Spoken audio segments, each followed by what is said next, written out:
This video is brought to you by Sadler Computers. Get your own rFactor2 dedicated server starting from just £7.99 a month. Go to sadlercomputers.co.uk. Hey guys, it's James here, and in today's video we're going to be looking at round 3 of the McLaren Shadow competition on rFactor2. Today we're here at Indianapolis, which for me, it's an enjoyable track. For some, it's not, but I enjoy this track. The last time I believe I drove around this track was back in 2014, which is in Formula Sim Racing, though I could be wrong. That's my recollection of when I last actually raced it, properly anyway, forgetting like just driving for fun or doing like one-off events, that sort of stuff. But anyway, we're into this qualifying session. We only had 15 minutes. And you actually had to go to the pits and then go out again, whereas in FSR you can do one lap and then just literally hit escape. So basically we only had about 4 laps to actually do a really good time, which is a little bit difficult, but it's similar to FSR in that respect. So I was a little bit nervous at this point, because obviously you want to do well. We do have quite a competitive car. I mean, all the cars are the same, it all depends on the setup really. I did do quite a little bit of work on the car, and it did feel quite nice, but anyway, coming around turn 11 now, I think at this point, if I recall, I actually had quite high wings, but you'll see later on in my final hot lap that we just went for low wings, because I realised everyone was gaining way more time in the final sector. But anyway, as we head now down towards turn 1, heavy braking, and then into turn 2, we do pick up a little bit of understeer around turn 3, and then heavy braking again for turn 4. Could be a little bit tighter to the apex. We get a nice exit though around turn 5. And then into turn 6 is actually quite a little tricky corner, because you have to carry enough speed to get round the corner while also getting good traction on the exit, and we did sort of accomplish that. But anyway, on towards turn 8, another little mini straight, no DRS of course with these 1998 McLaren cars. Into turn 9, a really slow corner, and I do drag myself a little bit wide. I like to hook that apex a bit more than what I did on this lap. Have a little bit of exit oversteer around turn 10, and then into turn 11. That's probably our best line so far, but again another little twitch on the exit. And what's this car doing? I mean, he has no rear wing, so that did kind of put us off a little bit. Anyway, we come around turn 12 right now, taking the shortest line possible so we can carry as much speed towards the line. What will the time be? And it's a 1:11.782. It's 5/10 off our PB in testing, which isn't great, but at least we set a relatively clean lap. So this is our final attempt. We've previously done an 11.6 and 11.4, so this lap was pretty much do or die. So we take the shortest line to carry as much speed down this straight again. You can hear the engine at maximum RPM. We now have the heavy braking for turn 1 once again. Don't hit the apex, which costs us a little bit of time. Into 2, but we do get a good exit. Round turn 3 we go. Once again, heavy braking for turn 4. Car goes in quite nicely, and I believe we were up on our delta at this point. And then we now have turn 6.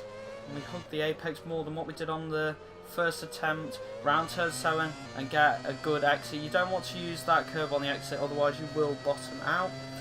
Round turn 8, and we don't get the apex as much as we would have liked. Round turn 9, again missing the apex. It's not been an amazing lap time, and then for good measure we have even more oversteer on the exit of turn 10. Round turn 11 we take it a little bit too tight, so it does compromise a little bit of speed for us. Now the only thing at this point is just to keep your foot flat to the floor, carry as much speed as you can as we power round turn 12, heading towards the finish line. What will the time be? And it's a 1:11.349. It's an improvement over our previous lap, and as you can see from the timing boards, we've managed to jump up into 4th place, which is a really great result for us. Although we're still 5 tenths off Kevin Ryan, which is a fantastic lap time, so there's definitely areas that we can certainly improve. But starting in 4th is a great result for us as we now head towards the race. There is no formation lap, unlike an FSR. We just have the lights coming on right now. 5 lights and lights out, and we're away here at Indianapolis. We get a good start, but then to our right side there is also a car, so we can't move across. And then we have heavy braking for turn 1. There's quite a lot of cars. We're about 3 wide at this point. There's a little bit of oversteer in front, and then we get clouded on the right. We do get a little bit of damage, and then there's this car behind. I believe it's Ivan Fernandez, and we give him room, and he just comes across. And you know, I mean, you shouldn't really cry about it. Again, we lose another place. It's a terrible start for us. Then we have a car behind even trying to overtake us. We've gone from 4th down to 7th at this point. And yeah, I mean, I wasn't particularly happy with the incident at turn 4. I thought at the time I gave him room, and he just locked up. You'll see on the replay, he locked up and just went straight into me, and that ultimately compromised my exit speed, which means that I just lost another place. Not a good start at all, but at this point I've got to focus. I can't be thinking about what has just happened. I mean, I'm down in 7th. We're still in the all-important top 10 to advance to the McLaren Shadow final. So I can't be too upset at this point in time. But anyway, we move from lap 1 on to lap 2 now. But we're a bit too far away from Devon Brown to have a look into turn 1 on this lap. As you can see, Lopez in the background having a little look on the inside into turn 1, but we're ultimately down to 7th. But here we go. This is a start on board with us. As the lights go out, we do get a good getaway. A getaway isn't bad, but there's a car to our right side that just absolutely flies off start. See, I tried to go right and then I realised there's a car there. He's gone on the inside. See, he locks up, he tags, I believe, the car in front, and then that upsets Lopez and that sends him off as well. And then for good measure now, I do give this guy room because I have seen him in my mirrors, and he just comes across and just, you know, and gives us damage as well, and it's just completely unnecessary, and you know, that's really my opinion. So let's have a look at the start once again as the lights go out right now. And everyone gets away pretty cleanly. There's no incidents on the start as we see Tavares on the right side trying to overtake Kolarech. Now he then has a little tap with Kevin Ryan, and then that sends Lopez into us. And then we have Fernandez in the background. He's going for a move. We give him space and he locks up and goes into us. I mean, I'm not too happy about that, to be honest. And then we get pressed by Devin Brown there, who I believe actually qualified quite highly in the actual hotlap standings, so he does seem to have some pretty good pace as we now move on to lap 3, still behind Devin Brown at this point. So we haven't managed to improve on our start, which is a shame for us, but there's obviously still plenty more laps. This is a 30-minute race, but I mean, in the end there was only 25 laps in total. So yeah, I mean, it's been a disappointing start for us at this point in time, but as I say, there's plenty more laps to try and make up the time as we now have braking into turn 8, and Devin Brown's had a lock up, and again we make more contact, and then we have Ben Horrell on the inside here, and then we carry too much speed, and then we just go and crash, and it's just gone from bad to worse. We're now down into 10th place. Now we're behind Lopez. I mean, these first three laps have been probably one of the worst I have done in sim racing for myself, to be honest. But anyway, you know, you've got to try and keep a cool head at this point and try and gain some positions back without obviously making another mistake. We've already made 2, so let's not make another. But now we're potentially going 3 or 4 wide, And this was pretty risky. I make a little bit of contact with Lopez under braking, but we managed to get past, and Lopez keeps his position. Quite a nice move from us to get us back up into 9th place, as Lopez has a little look on the inside. I mean, I was pretty pleased with that move, but I was constantly checking my mirrors at this point. But anyway, let's look at a replay what happened to Devon Brown. So he locks up going into turn 8, and then that compromises us. We get a little bit of damage, and then I try and take too much speed, and then I just go into Ben. Well, that's pretty much my fault. I tried to get the position back, and that's bad on my part. So now down into 10th place behind Lopez, and then at this point I'm thinking, well, I've got to try and gain some positions because I've got 2 very fast people right behind us. I believe one of them is Matthew Williams, and who has a lot less downforce than us, and we're right behind Lopez. Luckily the slipstream's there to help us, and then we are effectively 3 wide going into turn 1, but we managed to outbrake everyone and we keep the position. We actually gain into 9th place, so that's pretty good for us for sure. As Lopez, as I said before, does have a little look at the inside, and we now move on to lap 5. We now have quite a bit of damage on our car. We have some front right suspension and a little bit of front end damage to our wing. It's not visual, but when in the little overlay while you're driving, you can see that the front of the car's got dark blue and then the right side's got light blue. So luckily not too much damage, but for sure it's going to hurt our lap time. As we can see, the train is Ben Horrell chuffing away with his engine. I believe there's no mechanical failures, so he should be alright to the finish. But as we see, we have Matthew Williams behind us trying to overtake us, and he just has so much superior speed. And then he brakes quite early, but we brake a little bit later, and that allows us to be alongside Count. Do we have the grip alongside? Yes, we do, and we actually managed to keep that place back. I'm going to be honest, that was pretty rewarding when actually doing that in real time. I mean, it was pretty nice. Let's look at the replay involved with Matthew Williams right now. As you can see, I mean, I get a little bit of a poor exit really, so that brings him pretty close behind us, and he just has a lot less error than us, so he has a lot higher top speed. I think he must have been hitting like 340 kph at this point, so he's absolutely flying. He just sails right past us. I think he's probably thinking at this point, well, he's not going to come back, but we do come back, and then we're right alongside, and because we have a little bit more downforce and tyre grip, we could just hold that outside line. But I mean, as I say, that was pretty rewarding. When I actually managed to pull that off, as we're now jumped to lap 6, and once again Williams is still right behind us, but obviously he can't make a move around this slow complex at Indianapolis. And you know, at this point I'm thinking, well, I mean, the inevitable is going to happen. We need a good exit right now out of turn 11, and we don't have that. As you can see, we have a little twitch on the exit, and that's just going to bring Williams into play.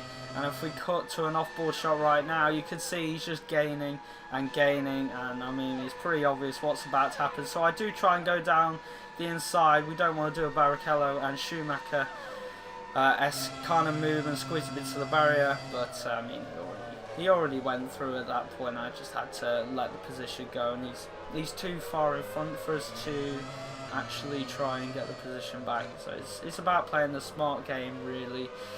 But yeah, I mean, it's not good for us. I mean, another position lost, and what's gone off here? I mean, I just lost the back end of the car. It just stepped out and maybe overcorrected a little bit, and that just compromises even more. This race goes from bad to worse. We brake, and then I just feel a little bit of a snap on the rear, and I don't have enough track to actually stay on the asphalt. So it just gets even worse for us. Let's look at the onboard shot right now. So we brake in like we normally do, and then there's just a little bit of a twitch on the rear, and yeah, I think that's more my fault of overcorrecting more than what I needed to. But yeah, we now move to lap 11, and we did lose a lot of time, but luckily for us, everyone in front was in a nice little train, so they were all obviously going slower, which meant we could catch up. So now we're right behind Lopez and Horrell with his engine still in front, smoking away at this point. So we're on the back of Lopez. I mean, it's unlikely whether we're actually going to manage to pull off anything. I mean, he's right on the back of Horrell, so them two are going to be fighting. So I'm thinking down this straight, potentially, maybe there's something that I can do in turn 1. If they're going to go side by side, someone's going to come worse on the exit into 2. They go side by side into 1 as I thought, but we take a little bit of a wider line. Can we actually try and capitalise on this with Lopez on our right hand side? But we just don't have the grip, and he just manages to keep in front of us, so we don't get in a position. We're sitting down in P11, so at this point I'm like, I have nothing to lose. I mean, I'm not advancing to the final, so I've just literally got to give it everything at this point. And once again, we do get a good exit, but we're still right behind this train. So whether we could actually do something with Lopez, we will have to wait and see till the start finish straight, as we now come round turn 10, still right behind. So potentially there's an opportunity if we get a good exit out of turn 11, and there's a car off. I believe that's Tavares. That's really unfortunate for him. I believe that's his race over. I think he was running in P7, so really unfortunate for him. But let's focus on us right now, and we're right behind Lopez at this point. Can we make something happen as we go on to lap 13? We're right at the rev limiter. Can we outbrake Lopez and try to go around the outside? We try a little switchback, hoping that he was going to go a little bit deeper into the corner, but he doesn't. So unfortunately that is an opportunity for us gone, and we've got to stay behind Lopez for another lap, unless of course he makes a mistake during the lap. But obviously there's not really a lot of overtaking opportunities throughout the lap unless you're on the start finish straight. So yeah, I mean, at this point just got to keep my head cool, but luckily for us we're now up into the top 10 due to Tavares having that unfortunate incident. I think he just dropped the car into turn 11. I mean, it's very easy to do that, to be fair, so I'm sure he'll be really disappointed. But anyway, let's go back to us. Can we get a good exit out of turn 11? As I was just talking about Tavares, we just pick up understeer, and that is pretty much our opportunity gone in trying to pass Lopez. I mean, we could try and see if anything is going to happen, but I mean, I think we're way too far behind at this point. So we're going to have to wait yet another lap to try and get past Lopez for sure, as we now move to the end of 14. I know we just started 14, but obviously nothing happened during the middle of the lap. So, but this time we get a much better exit. We do have a little bit of a twitch, but it doesn't compromise us. We're now right behind Lopez in his slipstream. Can we do anything? We have to cut back into his slipstream to make sure that we're alongside, because he does have potentially lower downfalls than ourselves. Can we do it under braking round the outside? We will have the inside for 2 if we can pull it off. Yes, we can, but Lopez is still there. We've got to give him a little bit of room so that we don't send him off and potentially get us a penalty. And that was a really nice move again from us, if I don't say so myself.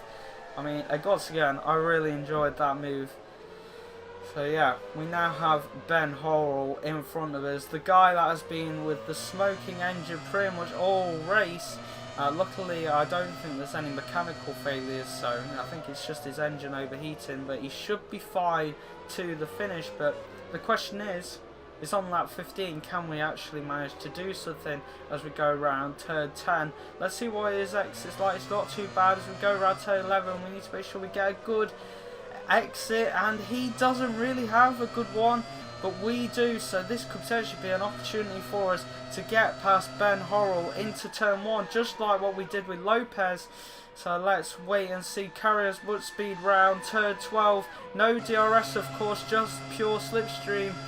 And we're nearly there, but can we do it under braking? He doesn't defend the inside. We go a little bit deeper than what I would like. Now, what the hell is going on in front? There's all these cars around, they've all had an accident, and we nearly get collected, but luckily we don't. My heart stopped during that little bit in the race, I have to say. So this back marker, he drops the car into turn 1, and then he comes out in front of Ivan Fernandez, and that puts him off, and that sets his spinning. The car behind has nowhere to go. Williams gets collected, and then we come around. They all move, and oh my bloody god, we nearly got took out as well to make matters even worse. But let's once again look at the replay. Ben Horrell, we get past him, and then luckily us going deep actually buys us a little bit of time, and then they all get out of the way luckily. And I mean that could have been our race over and done with. And the back marker that I was talking about in the turn 1-2 incident was actually in front of us at this point, and I actually thought this was the guy in 4th. So I mean, at this point I wasn't really complaining, but I mean, to be fair, he doesn't really hold us up that much. I mean, luckily for us, we don't lose too much time behind him, but I mean, of course we'll still lose a little bit of time, especially with Lopez behind right now. So to be honest, I want to clear him as quickly as possible, but I mean, he's just not letting us go, is he? And as we go around turn 10, he's still in front. He has had an opportunity to let us go, but he does go a little bit deep into turn 11, and therefore it gives us an opportunity to get past. So luckily for us, no real time loss or incident there, and we're now up into 5th place. Somehow we've managed to recover, albeit with a bit of luck along the way with that incident in front, but as you can see, Lopez is pretty annoyed that he's not getting out of the way, and it is compromising his race because he's losing time to us. And in fact, for the next 2 laps he does lose time to us because the back marker doesn't get out of the way. But anyway, we move to lap 24. There's a couple of back markers involved. I believe in front is actually Cameron Roger from Formula Sim Racing. He races in Pro, so he's actually in front of us. I mean, I was tempted to just push and just try and lap, but yeah, I thought smart head is probably the better idea, to not go and over push and then crash and then completely be outside the top 10. So at this point I was just taking it nice and easy. This is the second to last lap, and then we'll move on to the final lap, where hopefully with no incidents we should be absolutely fine and progress to the McLaren Shadow final. I mean, for sure it has been one eventful race. No pit stops, of course. The tyres was pretty durable, to be honest, so there was absolutely no need for a pit stop. Yeah, definitely an enjoyable race, and definitely a lot of incidents for sure. I mean, it's probably at the start in the first 3 laps is probably one of the worst starts I've ever had in a sim racing race. I mean, I wanted to do a race simulation. I did really try, but I just kept spinning and kept crashing during the race simulation, so I never actually completed the 30-minute distance, which is bad on my part. As you see, Cameron Roger goes quite wide, to be honest. I mean, probably one more lap, maybe we could have got him. But round turn 11 we go for the final time here at Indianapolis. We are currently in P5, and we're gonna go and cross the line to take home a solid 5th place, only losing 1 place, and as you can see, we are pretty damn happy with 5th place. That means that we go into the final of the McLaren Shadow competition, and to be honest, I'm pretty delighted. But anyway, here are the race results, with us actually coming in 5th place, 30 seconds behind Mark, and that's a pretty sizable gap, to be honest. Kevin Ryan comes in 2nd, Antonio Kolarec in 3rd, DM in 4th, us in 5th, Horrell finishes in 6th. Lopez actually had a little off out of 10-11 on the final lap, so that must have been pretty scary for him, but he comes in 7th, Ivan Fernandez in 8th, David in 9th, and Florian Gaia, who's also another Formula Sim Racing driver, comes home in 10th. And that is it for all of us to advance into the top 10. I mean, luckily for us, there were a couple of incidents in front of us. We did make some really nice moves though, of course, but obviously there was a little bit of luck on our side. I mean, like Matthew Williams, he was really fast. I mean, he qualified pretty high in the qualification timings to actually get into this race. So it's actually really unfortunate for Matthew Williams. I mean, he has had some tremendous pace, and unfortunately for him, he has not got into the top 10, to be honest, through no fault of his own with that incident what you saw in turn 1 and turn 2. But you know, it's unfortunate for him, but I mean, luckily for us, we're into the top 10 and we're advancing to the McLaren Shadow final. For sure, there is a lot of things I need to improve going into the final. There are some top people in this competition though, so it will be really tricky for us, and to be honest, I'm just going to go there and just have some fun and try and pull off some nice overtakes. As I say, just enjoy it really, and use it as a little bit of experience. But anyway, thank you very much for watching. I really hope you've enjoyed this video. I mean, to be honest, I really enjoyed making it, and also really enjoyed this race, to be honest. Anyway, I mean, if you could leave a like, and if you could leave a comment, and let me know if there's any things that you think I can improve, or things that I can do better, that would be really appreciated. Once again, thank you very much for watching, and have a great day.